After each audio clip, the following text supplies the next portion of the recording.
Hello students, welcome back. Myself Pushpendra Singh and we are going to start our daily current affairs. So today you will have the 9th of February 2021 and we are here for your preparation, right? For your day-to-day current affairs. So few of the questions in every competitive examinations, especially in the civil services examination, is asked from the basically current affairs. So for that you must study or you must read any national newspaper, preferably the Hindu, and the second is basically Indian Express. You can refer both of these newspapers. Both of these newspapers are equally good for your civil services examination preparation. Okay, so I'm basically referring both of these newspapers for your preparation. So you can refer and you can subscribe our channel on the YouTube, right, for the future IAS for your day-to-day current affairs. All right, so let's begin with the lecture. Okay, so first is agricultural mechanization. Okay, so all of you knows about the usefulness of the mechanization, especially in the agriculture. So let me give you a brief background about the aspect of mechanization in our agricultural sector. So we have almost 80% or 85% of the farmers are basically small and the marginal farmers. Okay, these farmers are generally having around 2 acres of the land. Okay, so they are having very less amount of the land holding with them, and moreover they are poor also. They are poor and the marginal. Okay, so they cannot afford any sort of a agricultural mechanization which can be used in their field.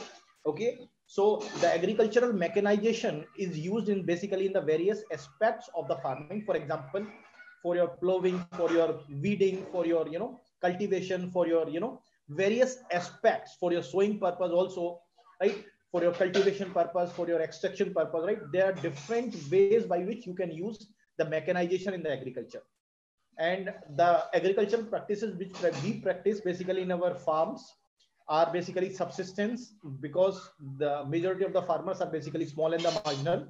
Okay, but agricultural mechanization has an important aspect or important role to play in terms of the increment or the increase of the agricultural production and the agricultural productivity, which is very low when you compare with the world average. So India's agricultural productivity, India's agricultural production, right, per unit production is very low, right? As well as the uses of the inputs is also comparatively low. So here the government of India basically informed the parliament about the initiatives to promote the farm mechanization. So certain initiatives have been informed by the parliament, right, for the mechanization of the farms. Okay, so first of all, some of the important schemes related to the mechanization of the farms in 2014 and 15, right? A special dedicated scheme was launched by the government of India. Okay, that scheme was known as Submission on the Agricultural Mechanization, that is called SMAM. So Submission on Agricultural Mechanization was basically a dedicated scheme which was launched by the government of India in 2014-15. Okay, the scheme basically continued, right? The scheme of Submission on the Agricultural Mechanization basically aimed at, right, the accessibility of these farm machines which are available, right, which can be available, accessible with affordable prices to the farmers, especially the small and the marginal farmers, right? So to ensure that the agricultural machines are accessible to the farmers, especially the small and the marginals, they are affordable also to the small and the marginal farmers. For that, the government has set up the custom hiring centers. Okay, so these custom hiring centers are basically established by the government, right, for this purpose, for accessibility and for the affordability of those machines, right? As well as it is also creation of the hubs for high tech and high value farm equipments, as well as farm machinery banks. From there the farmers can basically borrow some of those the machines or equipments, right, from those farm machinery banks as and when they are needed. But it should be understood that the machine should be accessible and affordable to the small and the marginal farmers under this scheme. Okay, and the distribution under this scheme related to various subsidized agricultural equipments which may be used by the farmers, right, as well as the machines to the individual farmers is one of the important activities under the scheme. Okay, so once such subsidized equipments and the machines will be provided to the farmers, under this scheme. And this year's for 2021-22, in the budget outlay, 1050 crore rupees have been allocated for this basically mission on agricultural mechanization, that is called SMAM, right? Is basically more than when you compare with 2020 and 21 budget. Okay, so this much amount have been allocated for this scheme. Okay, so you can see basically different type of implements or different type of agricultural machines, equipments have been used for the agricultural purpose. Okay, next is Nord Stream 2 pipeline. Okay, so it is basically a pipeline which will carry, right, a gas, right, natural gas from basically Russia. So one stream or Nord Stream 1 pipeline has already been commissioned. It is a second stream or second pipeline which is known as Nord Stream 2 pipeline. Okay, this stream or this pipeline would carry the gas from the Russia to the Germany. Okay, so the development work, right, have recently been resumed, right, on the controversial project between the United States and the Germany, right, which will further fan some sort of a tension between the United States and the Germany. But the construction project for the Nord 2 Stream pipeline, okay, have already been started, right, and which will carry the gas basically from the Germany to the from the Russia to the Germany. Okay, in 2015 when this project was initiated, right, a Gazprom and the 5 other European energy firms decided to build the another pipeline which is known as Nord Stream 2 pipeline, right, on the cost of 11 billion. So in the initial phase, it was decided by the Gazprom, which is also an energy firm, and 5 other European, the establishment of the firm decided to build. And this pipeline will run around for 1200 kilometers, right? It is a pipeline which will carry a gas, right? It will carry the gas from Ust-Luga in the Russia to the Greifswald, right, in the Germany. So it will carry basically the gas from Russia to the Germany, right? It will carry 55 billion cubic meters of the gas per year. So 55 billion cubic meters of the gas will be exported or will be transferred from Russian field or Russian gas field to the German gas field per year. Okay, as I already told you that the Nord Stream 1 system project have already been completed, which have been commissioned. Okay, and the under construction pipeline will run, this Nord 2 Stream pipeline will run along with this Nord 1 Stream, right, and these together will aggregately supply 110 billion cubic meters of the gas to the Germany per year. So 55 billion cubic meters of the gas by Nord 1 Stream system, and another 55 billion cubic meters of the gas from Nord Stream 2 system. So both will combinedly and cumulatively supply 110 billion cubic meters of the gas to the Germany per year. Okay, this pipeline falls in the German and the Danish territory. Okay, and the 150 kilometers of the pipe for the project have already been laid, and it is under construction, right, which will be completed in the near future. Okay, so you can see basically the pipeline which basically runs from the Narva Bay, right, from the Russia to the Greifswald to the Germany. So it is basically a pipeline, completely a pipeline which will carry the gas from Russia to the Germany. Okay, next, Dekia Juli. This Dekia Juli is basically, first of all, you must understand it is a town. It is a town, right, of Dekia Juli in basically in the Assam state. So, our freedom fighters basically died because of police firing at this town of the Dekia Juli. And recently, this town is in the news because Prime Minister Narendra Modi, right, paid a historic visit to the Dekia Juli, which is basically a town in the Assam.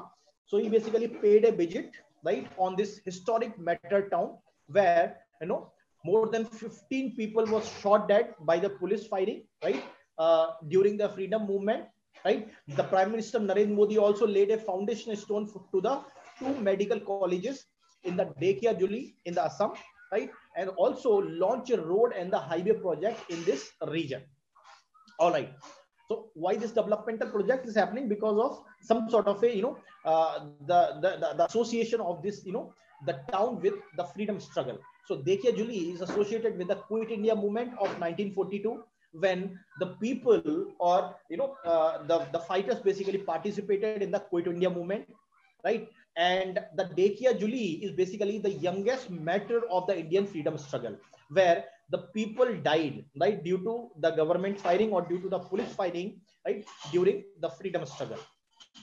So here on on 18th of on 20th of the September 1942, when the Quit India movement was in progress, okay, processions, right, for the freedom fighters, or processions consisting of the freedom fighters, started marching towards the police stations, right? So in the several towns in the Assam. So there was processions. Obviously, the procession was one mode of expressing your displeasure with the oppressive, government. So here the freedom fighters basically started the processing of, towards the police stations, especially in the Assam region, right? These squads, right, were known as the Mrityu Vahini. Mrityu Vahini means death squads.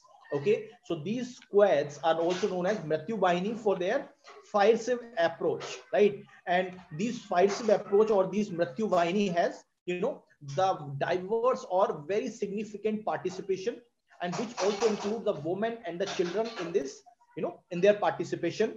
And what they did, they basically set to unfold the tricolor, or the flag of India, right, on the top of the police stations, right, which is considered as a symbol of colonial power. So they try to, unfold the tricolor or the flag of India on the top of police stations, right? What happens is, when they tried for doing this, the British administration, especially the police, came down heavily on them, and they started opening the fire on the unarmed crowd of Mrityu Bahini, or the death squads. And in that, indiscriminate firing, at least 15 people were basically dead, and 3 of them were basically women, and including the 12-year-old, Tileswari Barua, who was also died during that farming. Okay, so it is the, the picture you can see. He is basically, the Chief Minister of Assam, and he is basically our Honorable Prime Minister of India, Narendra Modi. Okay, next, World Sustainable Development Summit 2021. Okay, so it is basically the summit which will be, inaugurated, right, on the 10th of February. So Prime Minister Narendra Modi would inaugurate the World Sustainable Summit 2021 on 10th of February. Okay, so first of all, it is understood that it will be inaugurated in India itself, and it will be on 10th of February, and it will be inaugurated by the Prime Minister Narendra Modi. This year, the theme of the World Sustainable Summit is redefining our common future, the safe and the secure environment for all. Okay, so this is the theme which the government will use for the summit: redefining our common future, safe and the secure environment for all. Okay, sustainable development, let me clear you what is sustainable development. Sustainable development is that type of development which fulfills not only the need of the present generation, but also the need of the future generation also. So that type of development is known as sustainable development. Okay, and it is basically the 20th such edition of the Energy and the Resource Institute, right, which is the premier institute, right? Right, it is a premier institute flagship event, which is basically, it is a 20th such edition.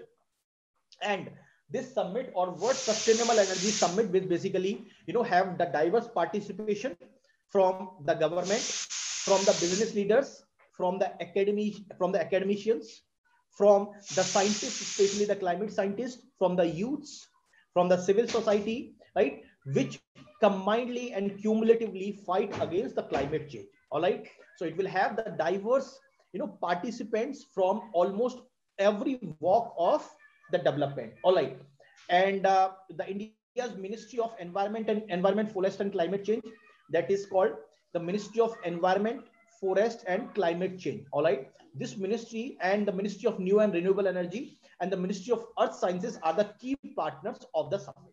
But you must understand, the World Sustainable Development Summit is basically the TERI means the Energy and the Resource Institute, which is the premier energy development institute, right, for the development and research and development for the energy and the resources, right. It is the flagship event of the Energy and the Resource Institute, and it is the 20th such edition of this summit, which will be conducted, right, on 10th of February this year.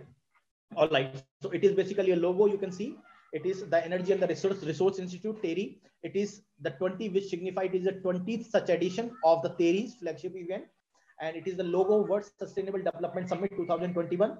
It will be conducted, or it will be inaugurated on 10th of February. It will be run up to 12th of February, and it will be conducted on the 10th of February in New Delhi. All right. The logo, or the objective, or basically the theme of this summit is redefining our common future, safe and the secure environment for all. Okay. Next, the United Nations Human Rights Council. Okay. So this is basically is in the controversy because of the US, right? The US withdraws from the United Nations Human Rights Council 3 years back. Okay. The Donald Trump basically accused the United Nations Human Rights Council for their non-transparent behavior, right? So here the new president of the United States of America, Joe Biden, recently announced, right, its plan to engage with the United Nations Human Rights Council, right, which the former president Donald Trump has basically withdrawn from the United Nations Security Council. All right. Now let's understand what is this United Nations Human Rights Council. So first of all, the United Nations Human Rights Council, or Human Rights Council, is basically an intergovernmental body which is established within the framework of United Nations system. So first of all, it is a part of United Nations system. It is within the United Nations system, and it is an intergovernmental body. Okay. And where it is located, so it is headquartered as UN office at Geneva. Okay. And when it is found, it was found in 2006, right? And it is basically replaced the former United Nations Commission for the Human Rights, which is also known as UNCHR. So it replaced the United Nations Commission on the Human Rights, right? And you must understand, it was very strongly criticized for allowing the countries which is having the poor human rights record, right, to the members, and that was the reason the United States of America also withdrawn from the United Nations Human Rights Council 3 years back.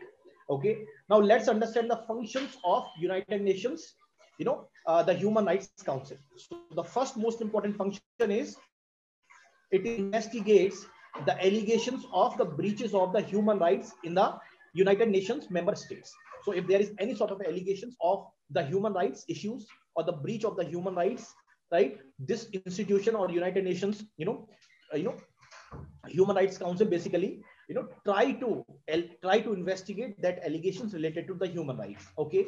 And not only about this investigation, but also it also addressed the important, human rights issues, right? For example, there are the human rights issues throughout the world. For example, there is also, curtailment of the freedom of expression in the certain, societies. And there are issues related to the women rights, issues related to the lesbian, gay, transgender, and all sort of a thing, bisexual. So LGBT rights. Then the rights of the racial minority, the rights of the ethnic minority. So it will take care, it will address, it will try to, investigate any sort of a breach of their rights related to these groups, right? And the UNHRC, or United Nations, HRC basically works closely with the Office of High Commissioner for the Human Rights. All right. Next, the cultural heritage of India. So what is the cultural heritage of India? So the cultural heritage basically consisting of certain heritage which is basically inscribed in the basically UNESCO's representative list of intangible cultural heritage of humanity. So it is basically inscribed, right?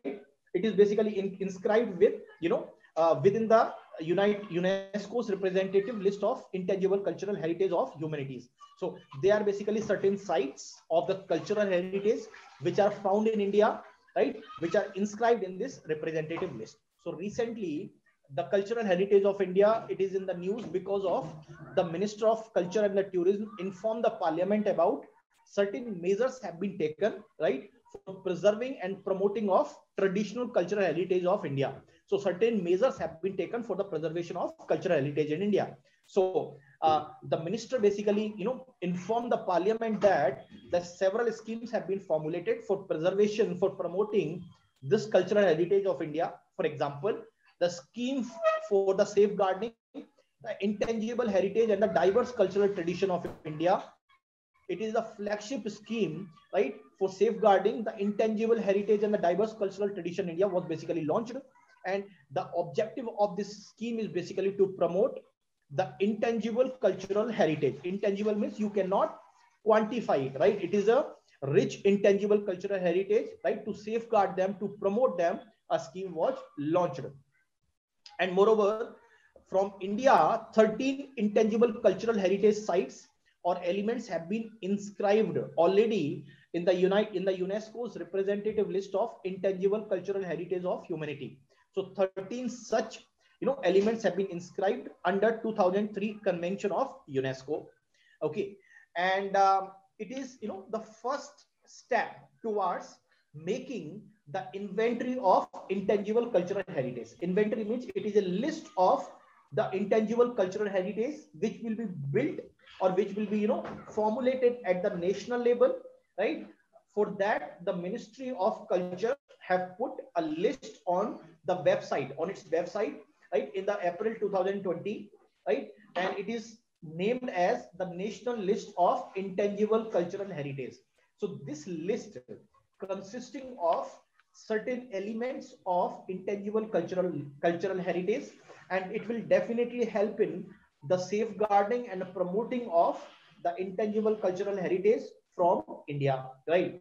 And this national list of intangible cultural heritage is basically an attempt by the Ministry of Culture to recognize the diversity of Indian culture, to recognize the rich aspect of Indian culture in terms of cultural diversity, right, which is embedded in the intangible heritage of India. All right, so you can see basically some of the intangible cultural heritage which is involved or which is inscribed in the UNESCO's representative list of intangible cultural diversity. Okay, next, the JATP Center of Excellence.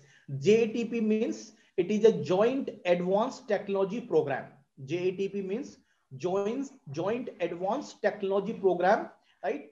The COE means Center of Excellence. So it is the Joint Advanced Technology Program Center of Excellence, right? It is basically going to be set up, right, at the Indian Institute of Science, or in the premises of the Indian Institute of Science. The Center of Excellence for Joint Advanced Technology will be set up.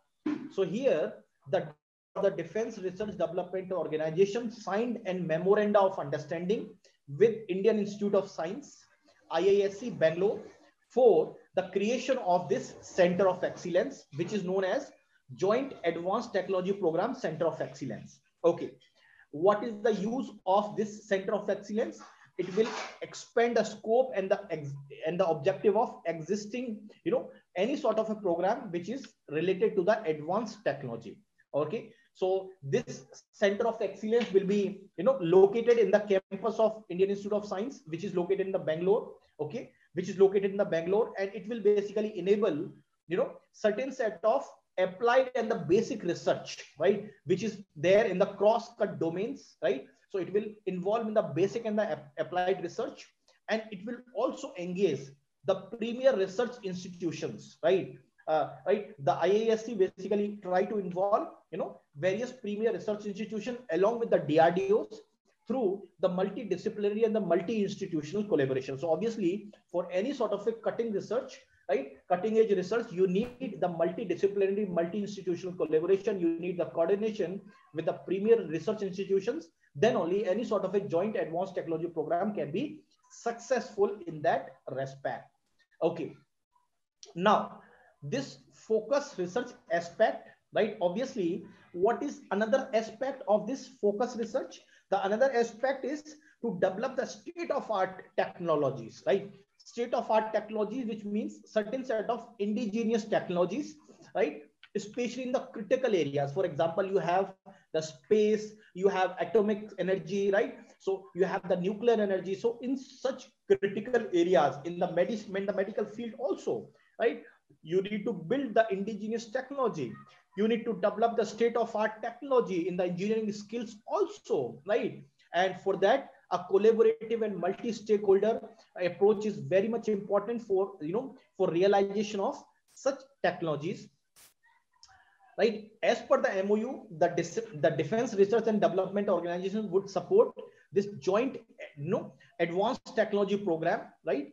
In the form of the equipping it, this laboratory with advanced and the unique research facilities. So DRDO will support the IISCs in setting up of this joint advanced technology program, right?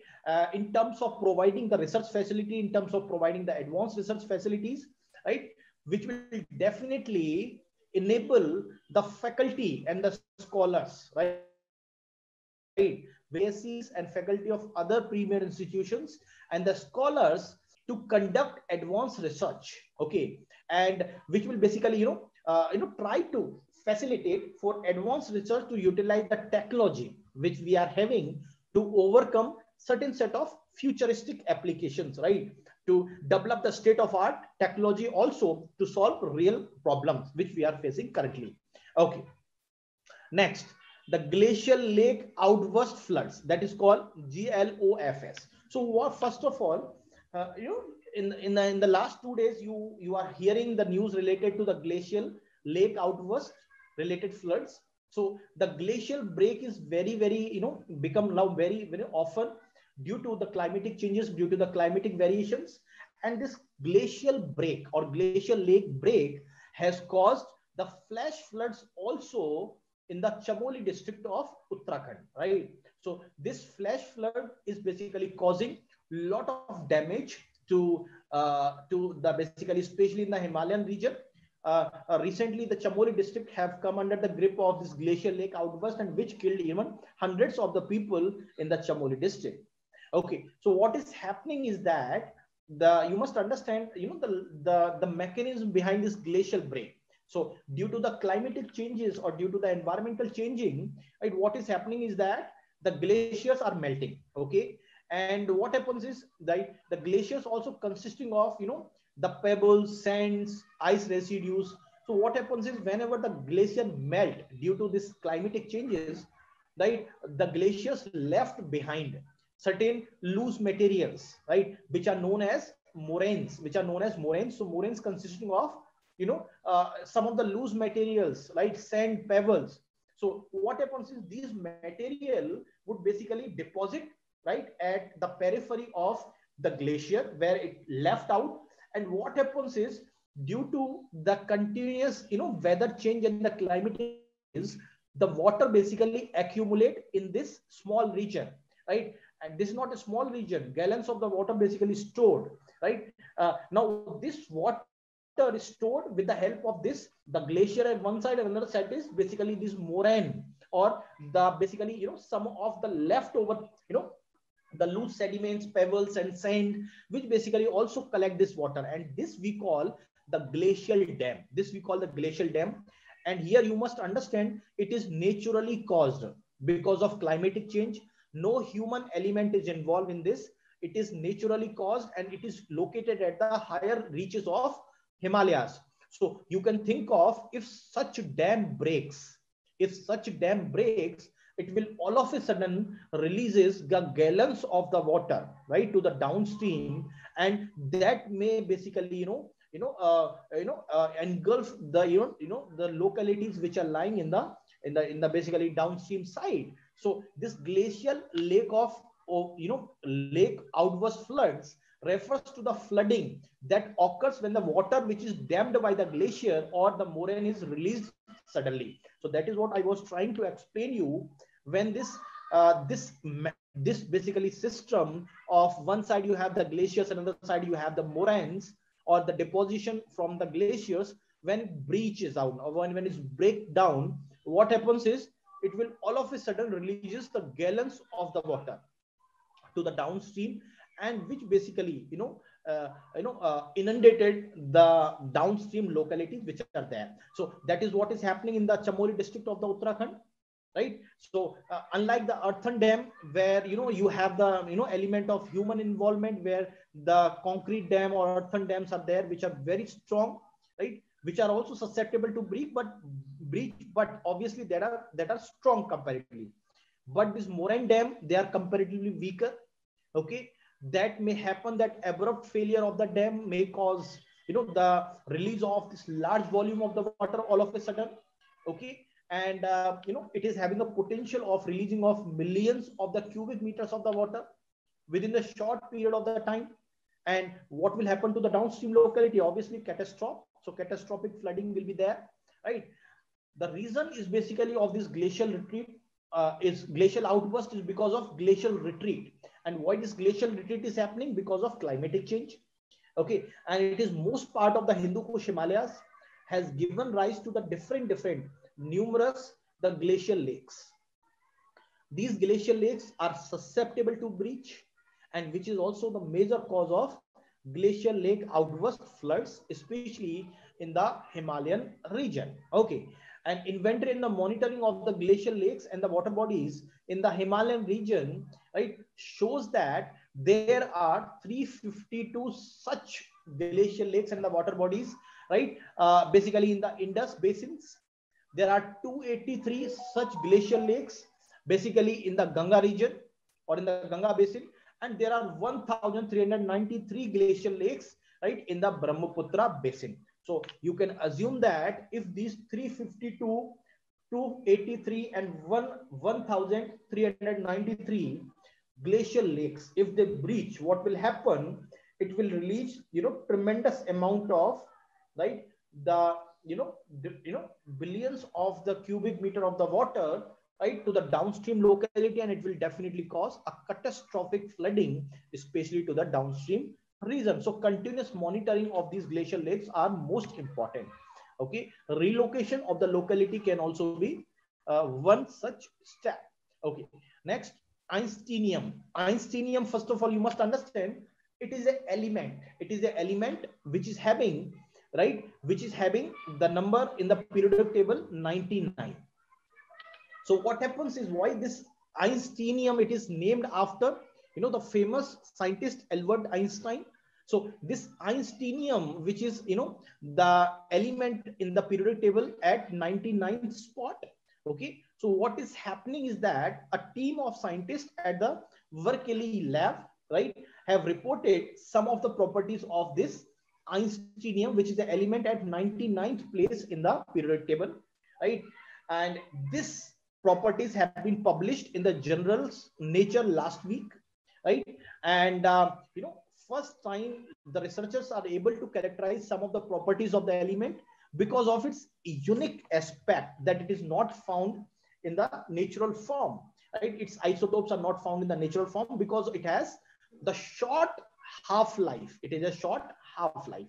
So first time the Einsteinium was basically discovered in 1952. It was discovered, right, in the debris of the hydrogen bomb which was detonated, right? Basically a thermonuclear device which was also known as IV Mike. So in 1952, when the hydrogen bomb was detonated, right, the Einsteinium was basically found in the Pacific Ocean. Oh, all right. And the most common isotope of this element called Einsteinium is basically at the Einsteinium 253. Einsteinium 253 is an isotope of Einsteinium. Okay, and this isotope itself is having half-life of only 20 days.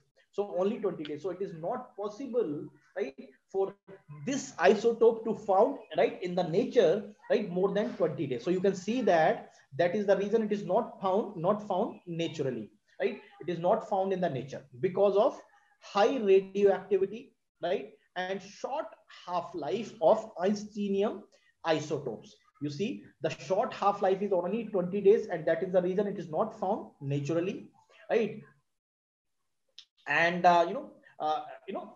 If at all such element is present, obviously it will be decayed very fast. It has shorter half-life of only 20 days. It will be decayed very fast. So that is the reason it is not found naturally in the basically in the atmosphere. All right, and this is the reason it cannot be found in the nature, right? And you need to manufacture this in the very precise form, in the very intense process, right? So that process require very intense and the precise procedure for the formation of such isotopes of Einsteinium, isn't it? So these isotopes require, the tremendous lab work for the formation of this one. Okay, so it was not possible for the scientists to say something about this element called Einsteinium, and the first time a journal, or the study was published in a journal Nature last week, and this shows certain, properties of element 99 for that. All right, then the word smallest reptile, this is the word smallest reptile, which was recently discovered on the Madagascar island, so it is an island country called Madagascar, right? And this word smallest reptile named as chameleon. Chameleon is also a reptile, so it is named at the Brookesia nana, right? It is named at Brookesia nana. So it is basically the word smallest reptile of the chameleon, variety, and it has been discovered on the island of Madagascar by the scientists from Germany and the Madagascar, right? And the Madagascar may be the world's smallest adult reptile on the soil, right? And it is basically reported in the general scientific reports, right? So here the team from the Germany basically found, right, the species of the chameleon, right? One male and one female species of the chameleon, which they named as Brookesia nana, right? Basically in the expedition in 2012. Okay, the average length of the male, if you take from snout to vent, in excluding your tail of the Brookesia nana, the length is around 13.5 millimeter only, 13.5 millimeter only. Okay, when you consider the tail also, its S total length is around 21.6 millimeter, right? Otherwise it is 13.5 millimeter only.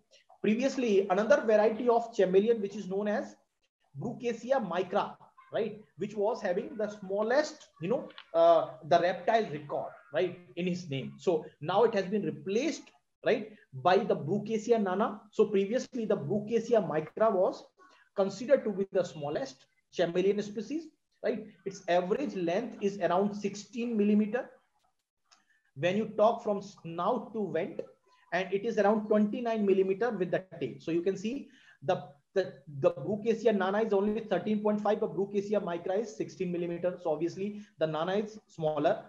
The Brookesia nana with tail is around 21.6 millimeter, but you see the Brookesia micra is around 29 millimeter. So that is the reason the Brookesia nana will be considered as a world smallest reptile, which is found on the Madagascar island.